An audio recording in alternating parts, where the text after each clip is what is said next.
Well, let me tell you something, brother. Snort, snort, snort, Hogan, drip, snort, snort. I got the drip, go.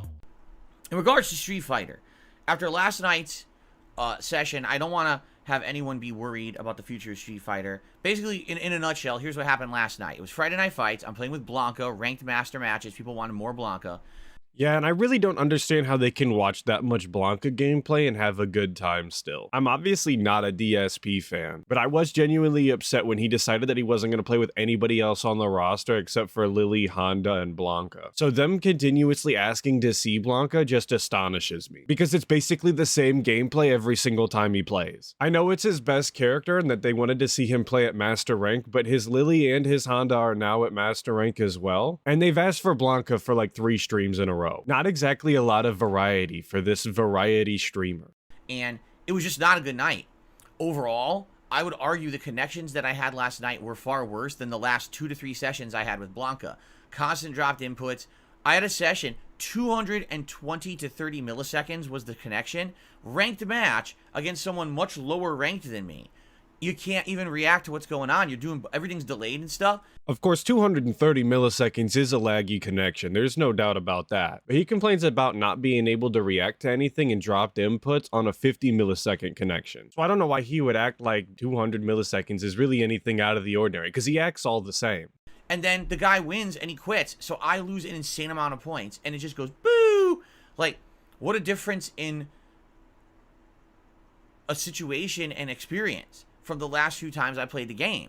It was really disappointing because, you know, in Master Rank, it's hard to grind out those points. You got to win more than you lose. And this is a case where, you know, I worked my ass off to try to get to like 1550, and now I dipped way below 1500 within like a half an hour just because the game was not performing well online. And I'm like, man, you guys remember when he was singing Street Fighter 6 praise just to hate on MK1? And I'm specifically talking about when he was praising the ranking system of Street Fighter 6, talking about how it's so much better and every fighting game after this should copy it because it's just leading the pack. But look at him now, pointing out the flaws of the Street Fighter 6 ranking system. It's almost like he was just trying to sell you Street Fighter 6 so that he had excuses on why MK was bad. so what the hell am I supposed to do? You know, is this going to be literally the situation whenever I play this game is that I'm going to have one night where I have a really good experience and most of the people I play have good connections and I can play and we have good matches, and then I have another night where it's just a shit show for 2.5 hours and I have a bad time and I'm not having fun, because that's really what's happening right now. Well, I'm not a gambling man, but I'd be willing to wager that you're getting the standard experience that everybody else gets. So it's the nature of the game. I don't really know why you would sit here and complain about it and act like you don't know what to do. Because there's really only 2 options. Either you can just continue to play the game because that's what your audience wants to see and that's what you want to do, or you could just quit the game because it makes you frustrated and you get all heated and angry about it and you don't want to do that anymore. It's not really some life-altering decision. It's either or. If you're not having fun playing a game, I don't know what audience would want to see you play it other than trolls. And I thought that that was the audience that you weren't trying to curate your content for. I don't know why it's so difficult for him to say like, hey, I'm just not having fun playing a game. I'm gonna go ahead and not play it anymore. I apologize if you wanted to see it, but I don't want to play a game that I don't like for you guys. That doesn't feel right. I know it's because despite how fragile it is, he's got a massive ego that he just can't get over. And it doesn't help that he made up all of those conspiracy theories on why he was playing bad. So if he quits now, it looks way worse than it would have if he would have just admitted that he wasn't having fun and left it at that. The grind is real, but the grind is hampered by the game's online performance, and that's a bad thing, you know. And so there was a lot of rage. I mean, by the end of the night, at least I got back to 1500 ranking points again, which is the master rank, you know, where you start. But it's like 2 steps forward, 10 steps back, then fight your ass off to get back to where you started, and now the whole grind just resets. Yeah, it's almost like you're exactly where you might belong in the rankings. If you keep winning some and then losing some and then winning some and wind up in the same spot, it's almost like you're placed right where you belong. I know it might be hard for you to understand, DSP, but you're a 3rd-rate player with a 4th-rate character. You're never gonna reach those upper echelons of master rank and play with all of the pros, because you're just not good enough. And you can blame it on the lag and the dropped inputs and the connection of the game, but the reality of the situation is they deal with the exact same situation you're in with the connection, with whatever dropped inputs actually exist, and they do get to those rankings. So yes, you're just not good enough and you need to accept that. And that doesn't feel to me like anything productive or fun. Like when I'm playing a fighting game, I've told you guys this before. First of all, you have to learn how to be a good loser before you can become a winner. That's the truth. If every time you lose, you get disheartened and frustrated and you never, ever, ever can accept a loss, you'll never get better. Now, I know a lot of people watch me play online and say, well, you don't really accept your losses. Well, I don't accept certain kinds of losses. This is next level mental gymnastics. There shouldn't be prerequisites that have to be met for you to accept a loss, because it goes on your record regardless. So by not accepting the loss, you just sound and look delusional. Also, that goes directly in the face of being a good loser. DSP is the biggest sore loser I know. That guy can't accept responsibility for any of his shortcomings in any circumstance. I mean, this is the guy who's got a notable quote of being, "I did nothing wrong, I did everything correct." And it's not like he just said it once, he uses it multiple times. He's also said before that 90% of what happens to him is not his fault. How are you not going to take responsibility for 90% of the circumstances that you find yourself in? It's just peak irony that this guy would tell you that you need to be a gracious loser. It's like a blind man telling you to open your eyes when you can't find something. If I'm fighting and I learn something during a fight, I'm playing a really good player who's doing something I didn't know that beats a strategy that I have, who's mixing me up, who's counterplaying me, and I see a strategy that I've never seen before, I'm like, whoa. Like, for example, I'm finding more and more playing JPs, okay? JP is super good in this game, and I think people slept on him for like 2-3 months, and then all of a sudden he started placing in tournaments, and now people are realizing that character is ridiculously good. Most of his normals have insanely high priority and combo into themselves for giant combos. It's ridiculous. The guy can jump around for free in the air, and you can't really do much about it. The most you could hope to do is trade with the guy, and if you trade, maybe you can get a juggle if you're Blanca, but for the most part, if he gets a hit in, that's it. You're getting eaten a giant combo or a setup to a combo, and it's very frustrating when you don't have a top-tier rushdown character that can stay in his face the whole round. It's really hard to beat, and that's something that I'm learning as I'm playing in the master rank, and I'm glad I'm learning that, because I need to know that, because I need to find a way to really beat him. I thought I knew how to fight him, and obviously, I don't. You know what I'm saying? Obviously, I don't know how to fight him, okay? And I gotta learn that. And that's okay, by the way. That's totally okay.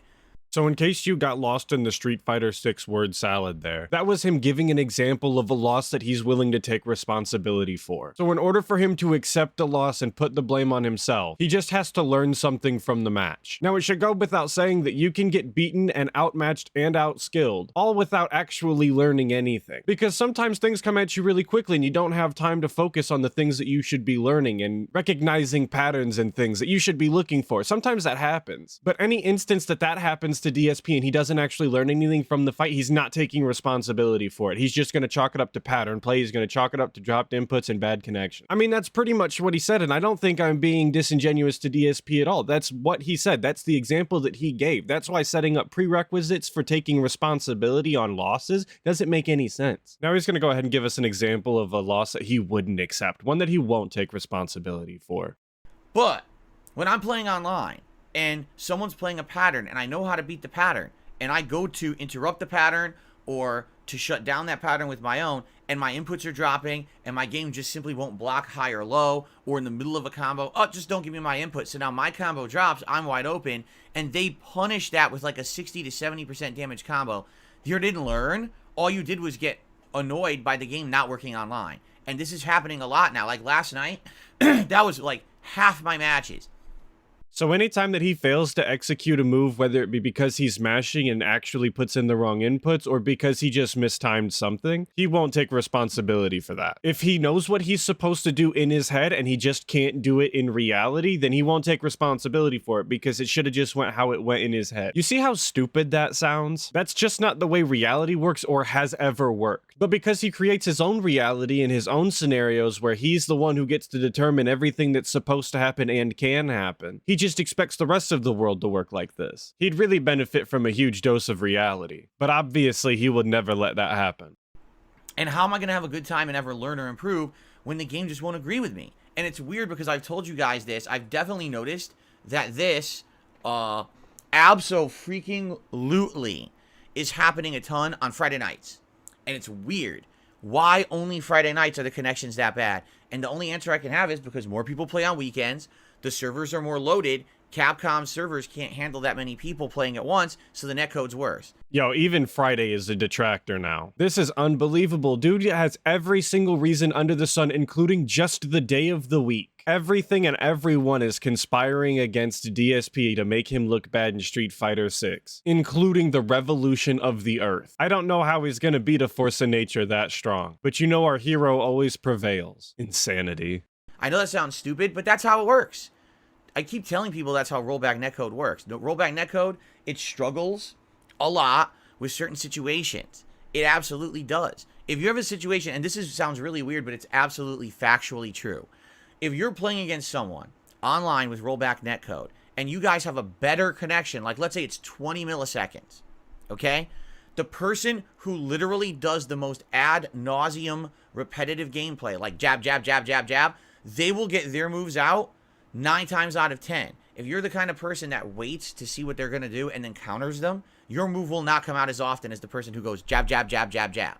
We've been over this before. DSP doesn't actually understand how rollback netcode works at all. So don't listen to anything he says. Not to mention that he has a personal vendetta with the creator behind rollback netcode. So this is a very biased understanding of rollback netcode from a textbook narcissist with every excuse under the sun, who additionally has no networking experience at all. And when I say networking, I mean like online coding, peer-to-peer connection type stuff, but also he doesn't have any experience networking with other people either. So I guess they're both true. Because when there's less time of buffer between the match, because 20 milliseconds, right?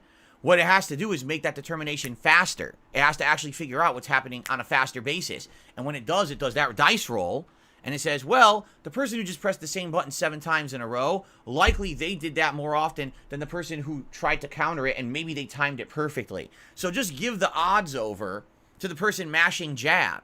And it does. That's exactly how rollback netcode works. 1,000,000%. That's definitely not how rollback netcode works at all. I implore that you go to any professional fighting game player's stream and ask them how they feel about rollback netcode. Ski Sonic made it very clear last week on the Dense Sea Scrolls that rollback netcode is pretty much the best thing that's ever happened to fighting games, period. It's the closest thing that you can get to IRL over the internet, without removing lag entirely, which in case you didn't know is actually impossible at this point. So again, don't listen to the pig roach lies on what rollback netcode is and how it works. It's pathetic. I had a situation where I was fighting a Rashid, okay? And the Rashid was standing mid-screen spamming Fireball. I was waiting for it. When he did it, I did level 3 super. My Blanca stood there with his arms behind his back like this and stood there, did nothing. He didn't move. He didn't even do a kick. He did nothing. He acted as if I had never done any input on my joystick or pressed a button. That's rollback netcode. That's why I don't like it. At least when you have delay-based netcode, the game runs slow, but at least it reacts to what you're doing just late. With rollback, it just eats the fucking input on purpose to say, oh, look, now the game looks good. Well, it looks good, but now I can't get anything I'm doing. So why the fuck am I playing? And that's what it feels like playing this game on Friday nights. Even if what he said was true, which it's not, we've already agreed on this. Yes, you're all in agreement now. Wouldn't you rather have a game that looks good and drops your inputs than a delayed-based system where everything feels like you're literally underwater because it's coming out way delayed? Because either way, you're not going to get your moves out based on just it being delayed. So it doesn't matter whether it eats it or it's delayed. But again, rollback netcode does not eat inputs. It actually holds them. It maintains them. This guy just has no idea what he's talking about. And it's incredibly frustrating. And I didn't feel like I got anywhere last night. Like, I had like 2 or 3 solid streams where I felt like I was improving with Blanca. And not to say that I didn't maybe refine my game a little bit more last night. I think what I'm learning with Blanca is the spacing a little better. I'm learning the spacing just a little bit better where I can grab from the perfect distance. Where someone, you know, is maybe fooled into trying to do a punch. I grab the punch, you know. I could do that. It's getting a little better at that. But outside of that, I just want to point out that the one thing that he mentioned he's getting better at is grabbing, which people have made fun of him over the years countless times for. He command grabs all the time because it's easy. He doesn't actually have to do any executing at all. He can just press the button and it does the move. It's just incredibly frustrating that here I am 5 months into playing this game. And it's like, is it even possible to improve playing online with these connections? Or have you hit the wall where now the only way to get better at Street Fighter 6 would be to go to an offline event? It could be, and I'm not going to an offline event. I have no plans to go to an offline event. I'm someone who's solely playing these games online, so is that it for me? I imagine that most of the people who are playing the game are only ever going to play it online and not go to any tournaments at all. So should all of those people, DSP, just give up and not play the game anymore because they're not going to get any better because of the online connections? That just seems silly. Not to mention, I don't really understand how that would help you rank up at all by playing offline and getting a better understanding, because then you would just have to play online anyway. And you'd have to deal with the same problems you had before: the connection, the dropped inputs, the this, the that, the day of the week. Well, I never improve because this is what the game hands me when I try to learn. It just continuously drops inputs and doesn't do what I tell it. So why would I keep playing, right? And it's frustrating because last night I got really frustrated. And I was like, man, I don't even know if I want to play this on Friday nights anymore after this experience. And I actually had a couple people freak out. They were like, no, we love Friday Night Fights. Don't cancel Friday Night Fights. It's one of our favorite things of the week. And we come by every Friday night to support and to watch you. And it would really, be disappointing to us if you dropped Friday Night Fights. And I'm like, if you didn't take yourself nearly as seriously as you do, you could have fun playing the game just because you enjoy it. And then you could continue doing Friday Night Fights just because you like the game and you have fun playing it and your audience wants to see it. But that's not the situation. You take yourself way too seriously. If you're not winning, if you're not constantly improving, if you're not getting your ranked points up, all of a sudden it's just like a failed stream for you. When that shouldn't be the goal of the stream anyway. The goal should be to entertain your audience with a fighting game that you like playing. That's why it doesn't make any sense to me that you didn't play the rest of the characters on the roster, because I don't know if anyone actually cares what rank you are. As long as you're having good online matches and your audience is enjoying themselves, that really should be the end of it. Whether you're in silver, gold, plat, master rank, it shouldn't matter at all. But like always, your own ego is holding you back. Well, I guess we'll see. So, in reality, I'll be honest with you guys, I am kind of annoyed at what happened last night, and I want to give it a rest. I am going to play Street Fighter 6 again one more time this week, and that's it. I'm not playing it as much this week. I actually need a break, because last night pissed me off so bad that I'm like, I just need to step away from it for a few days and do other things.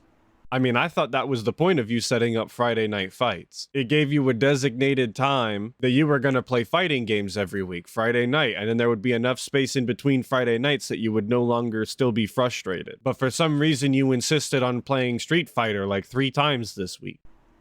Okay, and then come back, all right? I'll come back, refreshed in a few days and try again. That's what I'm going to do, all right? So, thanks to those who watched last night. Apologies for the fact that literally half the matches you could see I had stuff going, then all of a sudden, stuff drops, momentum destroyed, that's it, I lose. And for my frustration and rage, it happens. When you're someone who understands the game and wants to get better and you're trying your hardest and the game just literally just spits in your face 50% of the time you press a button, it's pretty disheartening, man. It is.